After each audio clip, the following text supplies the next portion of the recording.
اعوذ باللہ من الشیطان الرجیم بسم اللہ الرحمن الرحیم اقرأ وربک الاکرم الذی علم بالقلم علم الانسان ما لم یعلم۔ اقرأ وربک الاکرم، پڑھیے اور آپ کا رب بڑا کریم ہے۔ الذی علم بالقلم، جس نے قلم کے ذریعے سے تعلیم دی۔ علم الانسان ما لم یعلم، اس نے انسان کو وہ علم سکھایا جسے وہ نہیں جانتا تھا۔ تفسیر آیات۔ پہلا، اقرا دوبارہ اقرا کی تاکید ہے، اس سے پڑھنے کی اہمیت کا اندازہ ہوتا ہے۔ دوسرا، وربک الاکرم، پڑھ، آپ کا رب بڑا فضل و کرم کرنے والا ہے، اس کی عنایتوں کی وجہ سے آپ پڑھ لیں گے اور وہ ہر قدم پر آپ کی مدد کرے گا۔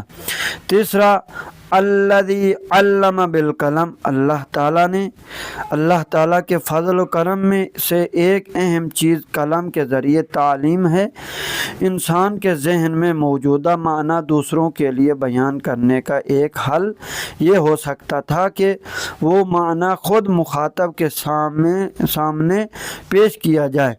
مثلاً پانی کا کہنا مقصود ہے تو پانی اٹھا کر مخاطب کے سامنے رکھ دیا جائے۔ یہ کام مشکل اور بعض اوقات ناممکن ہے۔ انسان نے خداداد صلاحیت کی بنیاد پر معانی اور مطالب دوسروں کے ذہن میں منتقل کرنے کے لیے ہر معنی کا لفظ وضع کیا گیا۔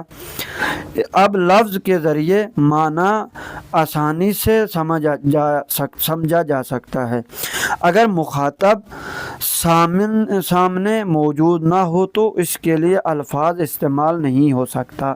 اس طرح انسان نے اپنی خداداد صلاحیت کی بنیاد پر الفاظ حاضر کرنے کے لیے کتابت ایجاد کی۔